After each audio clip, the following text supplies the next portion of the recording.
মাইয়া যতই সুন্দর হোক, যতই নেককার হোক, বৈরাতি ৫,০০০ আছে না নাই? কথা কন না। ফার্নিচার আবার সেগুন কাঠের দিছে না মদার গাছের দিছে। কিছু খালা আর ফুফু আছে, আইয়া এইভাবে করে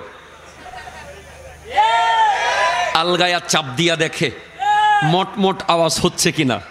এরকম কিছু ফুফু খালার কারণে চট্টগ্রামের বিয়ের পরে নারীদের জন্য বড় কঠিন জীবনযাপন হয়ে যায়। ঠিক কিনা কথা বলে?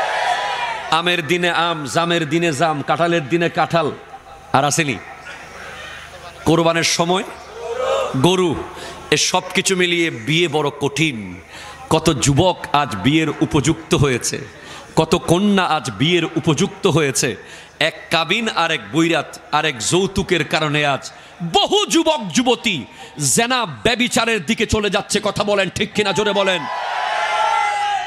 এজন্য মুরব্বীদেরকে দায় নিতেই হবে, দায় এড়ানোর কোনো সুযোগ নাই। আপনি কি করছেন এগুলো? প্রথম কথা হলো, কাবিন কখনো বিয়ে ঠেকিয়ে রাখতে পারে। 1 কোটি টাকা কাবিন দিলেও ভাঙার যেটা ভেঙেই যাবে, আর 1 লাখ টাকা দিলে জোড়া লাগারটা লেগেই থাকবে। কথা বলেন। আমরা বুঝাইতেই পারি নাই বিয়েটাকে। আমরা এমন বাজে করে ফেলেছি এখন বর্তমান সময়ে। টুডে টুমরো জাহিলি যুগ আবার আসতেছে। আবার প্রত্যেকটা বাবা তার মেয়েকে কবরে পুঁতে ফেলতে বাধ্য হবে, কারণ উপযুক্ত পাত্রের হাতে তুলে দিতে হলে তো গলদা চিংড়ি লাগে, গোটা একটা ছাগল টেবিলের উপর তুলে দিতে হয়। আবার কমিউনিটি সেন্টার দেখিয়ে দেবে পরিবার। আবার জামাই যখন ঈদের সময় বেড়াতে যায়, ঈদের বকশিস ৫,০০০ টাকার নিচে দিলে বউয়ের উপর টর্চার চলে। ঠিক কিনা কথা বলেন? এমনভাবে করেছি আমরা, এটা ইবাদতের মধ্যে নাই। অথচ আপনি অবাক হয়ে যাবেন যে এই বিয়ে পৃথিবীর সর্বপ্রথম সম্পর্ক, যেটা হযরত আদম আর হযরতে হাওয়া আলাইহিস সালামের মধ্যে হয়েছে। পৃথিবীর সর্বপ্রথম সম্পর্ক বাপ পুত না, প্রথম সম্পর্ক ভাই ভাই না, প্রথম সম্পর্ক ভাই বোন না, প্রথম সম্পর্ক স্বামী আর স্ত্রী, যেটা জান্নাতে হয়েছে। আজকে আপনি কোন যুক্তিতে 25, 30, 40 লাখ কাবিন করলেন? যেই কাবিন ছিল হযরত আদম আর হাওয়ার মাত্র 10 বার নবীজির উপরে দরুদ শরীফ, আর হযরতে আয়েশা, হযরতে ফাতিমাতুজ জাহরা রাদিয়াল্লাহু তাআলা আনহার বিয়ের কাবিন। রু জগৎ ওনার বিয়ে হচ্ছে। আল্লাহ তাআলা রব্বুল আলামিন নিজেই ওয়াকিল হয়েছেন। জিবরিল আলাইহিস সালামকে বানিয়েছেন খুতবা পাঠক, মিকাইল আর ইসরাফিল আলাইহিস সালাম ছিলেন সাক্ষী। তাফসীর রুহুল বয়ানের মধ্যে এসেছে এগুলো। ওখানে হযরতে ফাতিমাতুজ জাহরা রাদিয়াল্লাহু তাআলা আনহা সাইয়্যিদা তাইয়্যিবা তাহেরা জাহেদা আবেদা রাকিয়া সাজেদা ফাতিমা, ওনাকে বলা হচ্ছে তোমার বিয়ের কাবিন কি দেব? আল্লাহ বলছেন, উনি বলছেন আল্লাহ আমার বিয়ের কাবিন জমা থাক, সময় মতো নিয়ে নেব। যেদিন কিয়ামত কায়েম হবে, পৃথিবীর সমস্ত সৃষ্টির মানুষগুলো, নবী, রাসূল, গাউস, কুতুব, আবদাল, আখিয়ার, আওতাত, নাকিব, নুদাবা, নুজাবা, সাধারণ মানুষ সবাই লাইন টু লাইন থাকবে। আর সেদিন একটা আওয়াজ আসবে, ইয়া আহলাল জামে গুদ্দু আবসারাকুম হাত্তা তামুররা ফাতিমাতু বিনতে রাসূলিল্লাহ। হে হাসরের মানুষ, সবাই মাথা নিচু করো, চোখ নিচু করো, যতক্ষণ নবীর বেটি ফাতিমা পুলসিরাত পার হবে না। হযরতে সাইয়্যিদা ফাতিমাতুজ জাহরা রাদিয়াল্লাহু তাআলা আনহা পুলসিরাতের উদ্দেশ্যে রওনা হবেন এবং পিছনে ফিরে দেখবেন ওনার আব্বাজানের উম্মতেরা আমরা নফসি নফসি নফসি করছি। ফাতিমাতুজ জাহরা রাদিয়াল্লাহু তাআলা আনহা পুলসিরাতে পা রাখবেন আর পিছনে তাকিয়ে বলবেন, আল্লাহ আমার বিয়ের কাবিন দাও। ফাতেমা হাসরের মাঠে বিয়ের কাবিন, সব প্রোগ্রাম শেষ, জান্নাতীরা জান্নাতে, জাহান্নামীরা জাহান্নামে, এখন কিসের বিয়ের কাবিন? না আল্লাহ এজন্য জমা রেখে দিয়েছিলাম, কি আজকে আমার বিয়ের কাবিন হবে, আমার আব্বা জানের উম্মতদেরকে মাফ করে জান্নাতে দিয়ে দাও।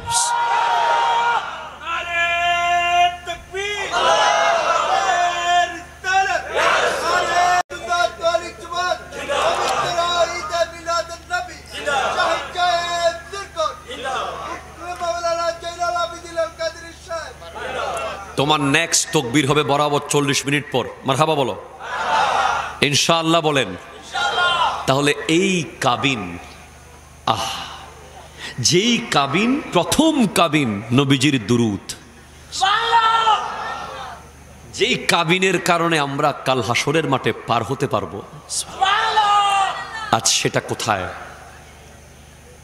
কোন জায়গায় গিয়ে দাঁড়িয়েছে? আমি ঢাকাতে জুমা পড়াই, খিলগাঁওতে, আজকে 5 বছর। যত বিয়ে পড়িয়েছি বিশ্বাস করেন 1 লাখ টাকার উপরে কাবিন আমি একটাও পাই নাই এ পর্যন্ত। কত হাই ফ্যামিলির মেয়েরা, ছেলেও কত হাই ফাই, 1 লাখ, সর্বোচ্চ 2 লাখ, 10 লাখ তো প্রশ্নই আসে না, 15 লাখ তো চিন্তাও করতে পারবেন না। আরো একটু উত্তরবঙ্গের দিকে যান, দক্ষিণবঙ্গের দিকে যান, অ্যাভেলেবেল আপনি পাবেন। 1 লাখ দিয়ে বিয়ে ইজিলি হয়ে যাবে। এরপর খাবার দুপক্ষে মিলে আয়োজন করে, আপনারা আসবেন 1-200, আমরা যাব 1-200, আপনাদের খাবারের টাকা আপনারা দিবেন, আমাদের খাবারের টাকা আমরা দেব। এইভাবে খাবার আয়োজন হয়। আর আমরা কি করেছি আপনি জানেন? আমরা দায়ী থাকবো অসংখ্য ব্যভিচারের কারণে। আপনি বলতে পারেন আমার এই পটিয়া, এটা কোন জায়গা? এই দক্ষিণ বুরশি ইউনিয়ন। আপনি বলবেন যে গোটা চিটাং পাল্টাচ্ছে না, আমরা বুরশি ইউনিয়ন কি করব? না, আপনি শুরু করেন এখান থেকে। মিডিয়া আসুক, যমুনা টেলিভিশন আসুক, সময় টিভি আসুক, চ্যানেল 24 আসুক, প্রতিবেদন করুক। চট্টগ্রামের গোটা কালচারকে পাল্টে দিয়েছে বুরশি ইউনিয়নের মানুষ। কেউ না কেউ তো পাল্টাতে হবে, কথা জোরে বলেন না, ঠিক কিনা? কেউ না কেউ তো পাল্টাতে হবে ভাই। আমাদেরকে বিষয় দেন, আমরা ওয়াজ করে চলে যাই, পরের দিন আবার দেখি একই অবস্থা। হবে না এটা। আপনি সিদ্ধান্ত নেন, মুরব্বীরা সবাই মিলে বসেন যে আমাদের ইউনিয়নে 5 লাখ টাকার উপরে কোনো কাবিন হবে না। যুবকরা রাজি আছেন কিনা বলেন না, একটু হাত তুলে বলেন তো কে কে রাজি আছেন।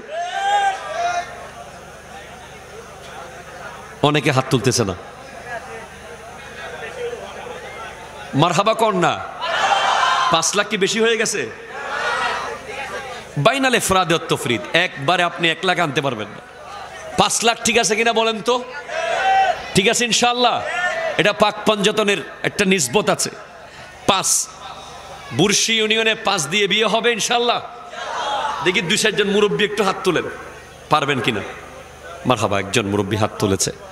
আপনি চেষ্টা করবেন, ওই 2 জন তুলেছে, ওই 3 জন তুলেছে। যুগান্তকারী সিদ্ধান্ত নেন, আল্লাহ কবুল করুক, আমিন বলেন। এরপরে আসেন, শোনেন, খেয়াল করেন, একটা ছেলেকে একদিন যদি বিয়েতে লেট করান, একদিন কি হয়? এখন আপনি মেয়ের বাবা, ছেলে কি করে? চাকরি করে। সরকারি না বেসরকারি? কয় সরকারি। বেতন কত? এত। শহরে রাখতে পারবে তো মেয়েকে? এইভাবে এইভাবে এইভাবে বিয়েটা শেষ পর্যন্ত আর হয় না, ঠিক কিনা জোরে বলেন তো? আমি নিজে, আমাকে দেখেন, আমি যখন শাদি করছি আমি স্টুডেন্ট ছিলাম, মাত্র পাশ করেছি তথা মাস্টার্স রেজাল্ট দিয়েছে, আর মাদ্রাসায় কামিল রেজাল্ট দিয়েছে। আমার শ্বশুর আব্বা এক পায়ে খাড়া, ওনার মেয়েকে দিয়ে দেবে। আমাদের পক্ষ থেকে প্রস্তাব গিয়েছে, আর ওনার আশেপাশে যত আত্মীয় স্বজন সব একবারে না। ছেলে কি খাওয়াবে আমাদের মেয়েকে? কিছু তো করে না। তো ইসলাম কি বলে? এই জায়গায় ইসলাম কি বলে? ইসলাম বলছে তোয়ামুল ওয়াহেদে ইয়াকফি লিল ইসনাইন, একজনের খাবার দুজনের জন্য যথেষ্ট। তোয়ামুল ইসনাইনে ইয়াকফি লিল আরবা, দুজনের খাবার চারজনের জন্য যথেষ্ট। তোয়ামুল আরবাতে ইয়াকফি লিস সামানিয়া, চারজনের খাবার আটজনের জন্য যথেষ্ট। দ্যাট ইজ ইসলাম। আপনি খেয়াল করে দেখিয়েন, আপনি একা যখন খান অনেক খাবার আপনাকে নিতে হয় পেট ভরানোর জন্য, আর আপনি যখন একই পাত্রে দুই তিনজন মিলে খাবেন দেখবেন খুব সামান্য খেয়েছেন, আপনার তৃপ্তি হয়ে গেছে। আসে না নাই বলেন না, আসে না নাই? এটা কি আমি বানিয়ে বললাম না, আপনারা দেখেছেন। আপনি রমজান মাসে খেয়াল করিয়েন, যখন চনা আর মুড়ি মিক্স করেন 7-8 জন একসাথে বসেন, এতটুকু পেয়েছেন, এতেই পেট ভরে তৃপ্তি হয়ে গেছে। আর নিজে যখন একা খান ঘন্টার পর ঘন্টা খান, কাজ হয় না। মনে রাখবেন, একটা নারী যখন আপনার ঘরে আসে সে তার রিজিক নিয়ে আসে। একটা বেকার মানুষ বিয়ের পরে তার লাইফ কিভাবে পাল্টে যায়, এটা অহরহ দৃষ্টান্ত এই সমাজে আছে। বিয়ের পরে তার চেহারায় নূর চলে আসে, সে নামাজি হয়ে যায়, সে আল্লাহওয়ালা হয়ে যায়। তার চাকরি এতদিন ছিল না, হঠাৎ চাকরি হয়ে যায়, একটা না একটা ব্যবস্থা তার হয়ে যায়। একটা নারী পরিবারকে সবাইকে রাজি করে সুন্দরভাবে শরীয়ত সম্মতভাবে বিয়ে করে নিয়ে আসা মানে ঘরের মধ্যে বরকত, রহমত, নেয়ামত নিয়ে আসা। সুবহানাল্লাহ, জোরে বলেন না। গাউসে পাক আব্দুল কাদের জিলানী রহমতুল্লাহ আলাইহি, ওনার নানা যান আব্দুল্লাহ সোমাই, উনি ওনার মেয়ে উম্মুল খায়ের ফাতেমা তৎকালীন সময়ে গোটা বিশ্বের সবচেয়ে সুন্দরী নারীদের মধ্যে একজন, সবচেয়ে পর্দানশীল নারীদের মধ্যে একজন।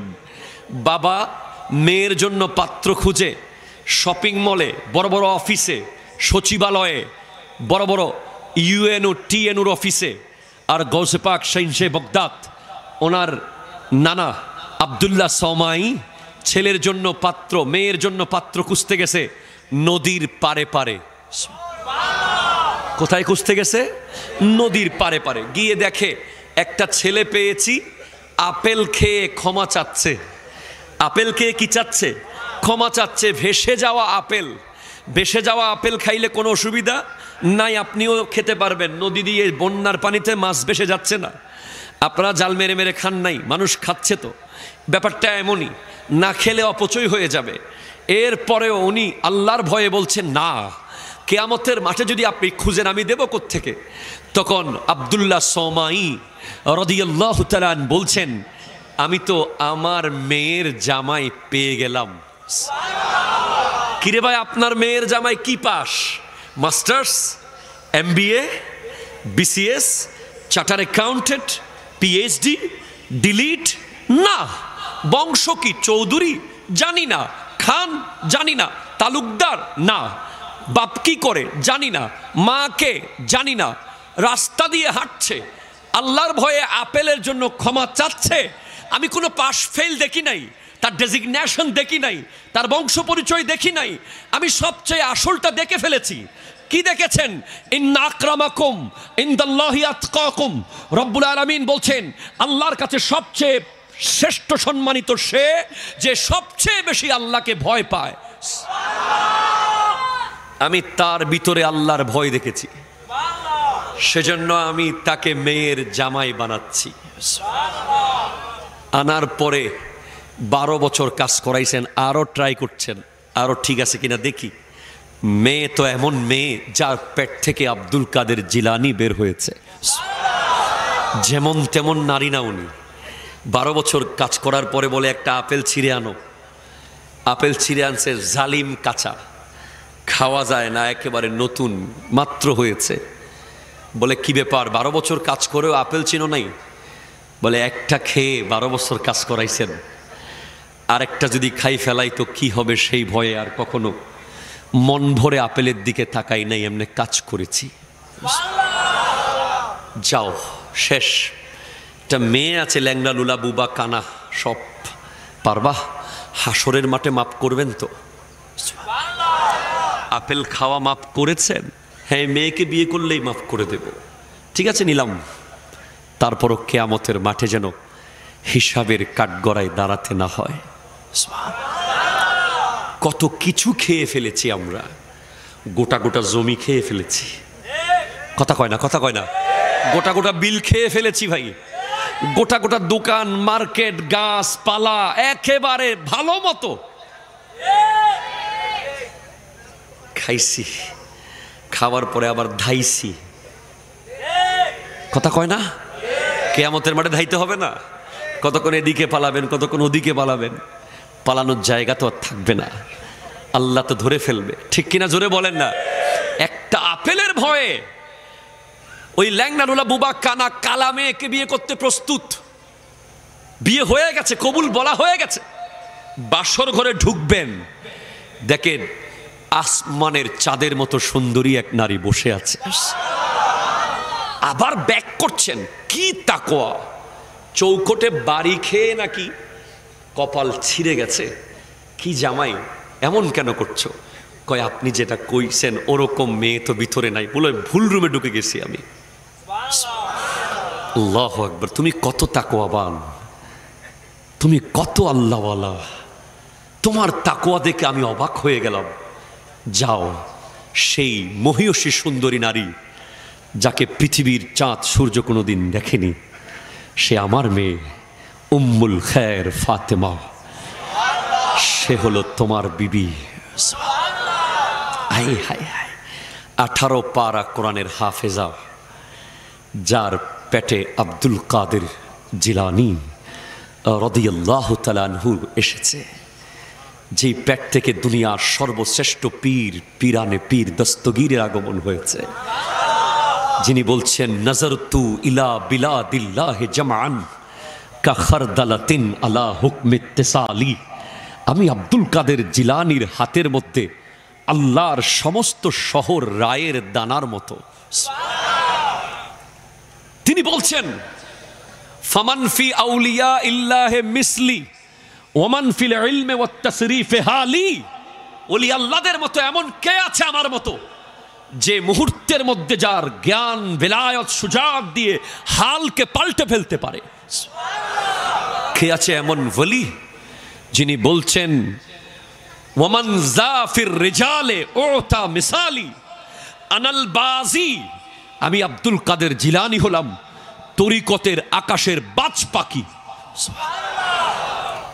কে আছে আমার মতো, যাকে আল্লাহ এমন মকাম দিয়েছে, যিনি 11 বছর পাহাড়ের চূড়ায় আল্লাহর রিয়াজত করেছে, যিনি 40 বছর ইশারের নামাজের উজু দিয়ে ফজরের নামাজ পড়েছে। ওই আব্দুল কাদের জিলানীর জন্ম হয়েছে নদীর পার দিয়ে হেঁটে আসা ওই বাবা আর ওই উম্মুল খায়েরের পেট থেকে। আজকে আপনি আমি কেন হচ্ছি না? আমরা বিয়ে করবেন, আপনি মেয়ে দেখতে যাচ্ছে আপনার দুলাভাই, কথা জোরে কর না, ঠিক কিনা বলেন না? মেয়ে দেখতে নিচ্ছেন আপনার তালতো ভাই, আপনার খালতো ভাই, আপনার মামতো ভাই, আপনার শাস্তো ভাই, একটা বড় হাইজ ভরে মেয়ে দেখতে নিয়ে গেছেন, পছন্দ আপনার হয়েছে ঠিক, অমুক বলতেছে একটু বাইকটা মনে হয়েছে, তমুক বলতেছে একটু বাঁকা মনে হয়েছে, এই করতে করতে আপনার আর বিয়ে হচ্ছে না। অনেক রকমের উল্টাপাল্টা কালচার আমরা ইনজেক্ট করেছি, যার কারণে বিয়ে কঠিন হয়ে গেছে। না না না, বিয়েকে কোনোভাবে কঠিন করা যাবে না, জেনা ব্যভিচার বেড়ে যাবে। আজ জেনা সহজ হয়ে গেছে, বিয়ে কঠিন হয়ে গেছে, ব্যভিচার সহজ হয়ে গেছে, বিয়ে কঠিন হয়ে গেছে। একটা নারীর সামনে গিয়ে একটা পুরুষ যখন আল্লাহর ভয়ে ফিরে আসতে পারে, ব্যভিচার থেকে ফিরে আসতে পারে। সহিহ বুখারী কিতাবুল আম্বিয়ার মধ্যে হাদিস এসেছে, বনি ইসরাইলের 3 জন ব্যক্তি পাহাড়ের এক গুহার মধ্যে আটকে গিয়েছে। বৃষ্টি বাদলের দিনে গুহার দরজা বন্ধ হয়ে গেছে। পৃথিবীতে আর কোনোদিন এই গুহার দরজা খোলার মতো কেউ নাই, সেদিক দিয়ে যাবে, কোনো ধরনের ক্যারেন নাই, কোনো মেশিন নাই।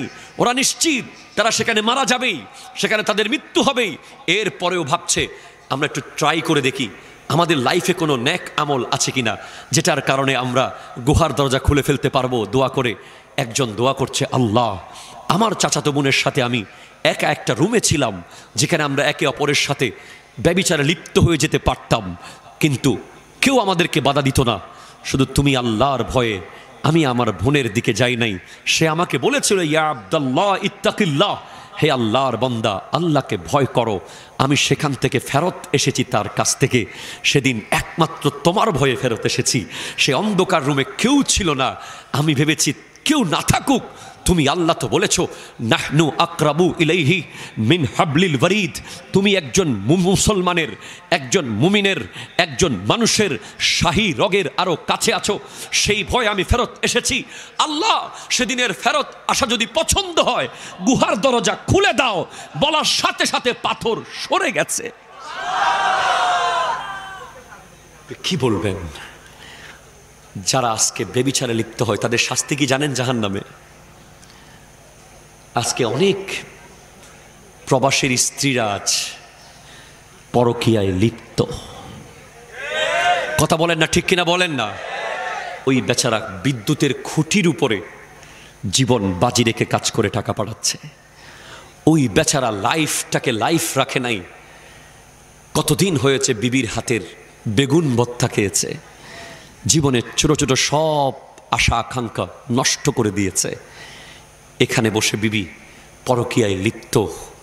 যারা পরকীয়ায় লিপ্ত, যারা ব্যভিচারে লিপ্ত, তাদের শাস্তি হলো জাহান্নামে বিশাল বড় এক ড্যাগ আছে আগুনের, যেটার মধ্যে তাদেরকে ফেলে দেওয়া হবে এবং আগুনের ফুলকি বারবার তাদেরকে উপরে নিয়ে আসবে।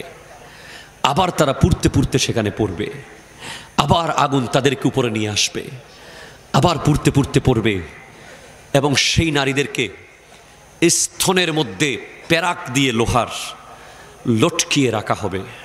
নাউজুবিল্লাহ মিন যালিক। ভয়ঙ্কর ব্যাপার। আমরা দায়িত্ব নেই ইনশাআল্লাহ। দুরূদ শরীফ, আল্লাহুম্মা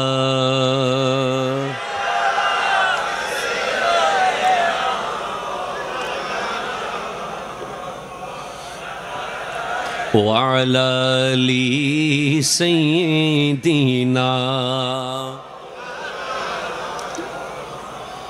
سبحان الله والحمد لله لا إله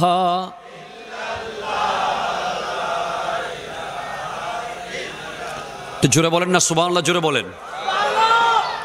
তাহলে আজকের এতটুকু পার্ট 1 আলোচনা থেকে আমরা যেটা জানলাম, আমাদের দায়িত্ব নিয়ে বিয়েকে সহজ করতে হবে, জেনাকে কঠিন করতে হবে। ঠিক কিনা জোরে বলেন তো? এজন্য দুইটা বিষয়কে সিরিয়াসলি অ্যাকশন নিতে হবে।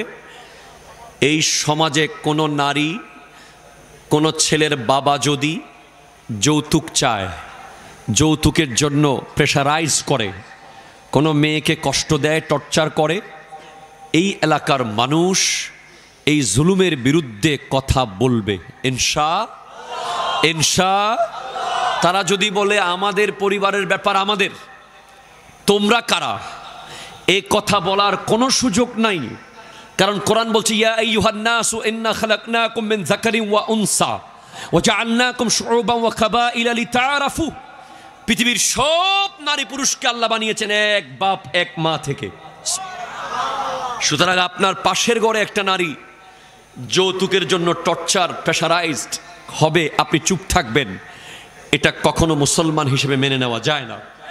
আপনারা যদি সত্যিকারের হোসাইনি হয়ে থাকেন, সত্যিকারের নবী প্রেমিক হয়ে থাকেন, যেখানে যৌতুক, যেখানে অন্যায়, যেখানে অবিচার, একবার ওয়ার্নিং করবেন, দুইবার ওয়ার্নিং করবেন, তিনবার ওয়ার্ন করবেন, চতুর্থবারে তাকে সমাজ থেকে বের করে দিতে হবে। হাত তুলে বলেন ঠিক কিনা, আরো জোরে বলেন ঠিক কিনা বলেন। সে যেই এলাকার মেয়ে আসুক আপনার এলাকায়, যারা ছেলের বাবারা আছেন, অন্যের মেয়েকে নিজের মেয়ে মনে করতে পারলে হাসরের মাঠে নূরের মিম্বর বানিয়ে দেবে আল্লাহ। কি বানিয়ে দেবে? নূরের মিম্বর। বিয়ের সময় কোনো মেয়ের বাবাকে জোর করে বলবেন না এতজন খাওয়াতেই হবে। তাদেরকে বলবেন আপনারা যতটুকু সামর্থ্য আছে আপনারা বলেন, আমরা ততজন মেহমান নিয়ে আসবো। সুবহানাল্লাহ জোরে বলেন। সারা বছর ছেলের বউকে ইমোশনাল ব্ল্যাকমেইল করবেন না। অসংখ্য নারীরা আজকাল খুব কম বয়সে প্রেশার, ডায়াবেটিস এই রোগে আক্রান্ত হয়ে যাচ্ছে। কেন? শ্বশুর বাড়ির চাপ, বাবার বাড়ির গরিবী হালত। এদিকে শ্বশুর বাড়ি যখন চাপ দেয়, ওদিকে বাবার বাড়িতে বলার সাহস ওই মেয়ে পায় না, কারণ তার বাবার সেই অবস্থা নাই। কথা বলেন ঠিক কিনা? বাস এটা মাথায় রাখবেন। রবিউল আউয়াল শরীফ চলছে, মারহাবা জোরে বলেন। আমার নবী এই কায়নাতে এসেছেন বৈষম্য দূর করে দেওয়ার জন্য, ঠিক কিনা জোরে বলেন। আমার নবীর আগমন হয়েছে শান্তি প্রতিষ্ঠা করার জন্য। আমার নবী যখন আসছিলেন তখন এই পৃথিবীতে তিনটা জিনিস ছিল। আরবের মানুষ তিনটা বিষয় নিয়ে লিপ্ত: war, wine and women. War the observing passion of the peoples of Arabs. আরবের মানুষ তিনটা শব্দ নিয়ে মত্ত। একটা ওয়ার, যুদ্ধ, আর একটা ওয়াইন, মদ, আর একটা ওমেন, নারী। এই তিনটা বিষয় ছিল আরবে। ওয়ার, যুদ্ধ, তারা যুদ্ধ করত সারাক্ষণ, খেলার ছলে যুদ্ধ করত। ওয়াইন, যুদ্ধ করতে করতে মদ পান করত। ওমেন, তারপর নারীদের উপরে গিয়ে টর্চার করত। আমার নবী এসে যুদ্ধ বন্ধ করে দিয়েছে। সুবহানাল্লাহ জোরে বলেন না। মদ হারাম করে দিয়েছে। নারী কাউকে মায়ের মর্যাদা দিয়েছে, কাউকে বোনের মর্যাদা দিয়েছে, কাউকে বিবির মর্যাদা দিয়েছে, কাউকে কন্যার মর্যাদা দিয়েছে। হ্যাঁ, তো আমার নবীকে আপনি কি দিতে পারবেন? আজকের এই মাহফিল থেকে বিরিয়ানি আছে না? আছে আছে আছে আছে। আমরা সবাই বিরিয়ানি খাবো, আমার নবীকে কি আমরা এক প্লেট বিরিয়ানি দিতে পারবো? সুযোগ নাই। চাইলে আপনি নবীজি কিছু দিতে পারেন। কি জানেন? নবীজি বলছেন, হুব্বিবা ইলাইয়া মিন দুনিয়াকুম সালাসাতুন, আন-নিসাউ ওয়াত-তিবু ওয়া জুইলাত কুররাতু আইনি ফিস সালাত। সুবহানাল্লাহ। এই পৃথিবীতে আমি মুহাম্মদকে তিনটা জিনিস বড় প্রিয় বানিয়ে দেওয়া হয়েছে। এক, মা জাতি। সুবহানাল্লাহ। আরো জোরে বলেন। কোন জাতি? মা জাতি। কোন জাতি? মা জাতি। মা, মা কার কার আছে একটু হাত তোলেন। আমার আছে, মাশাআল্লাহ আপনাদের সবার মা আছে প্রায়। যাদের মা আছে এবং বাবা আছে, তার ঘরে দুটি জান্নাত আছে। কোরআন বলছে, ফালা তাকুল লাহুমা উফিন। ইম্পর্টেন্ট। আমি কি কন্টিনিউ করবো না শেষ করে দেবো? শেষ করে দিও, 5 মিনিট করে শেষ করে দিতে। অনেক রাত হয়েছে, এমনিতে 5 মিনিট করি। আর না, কে কে?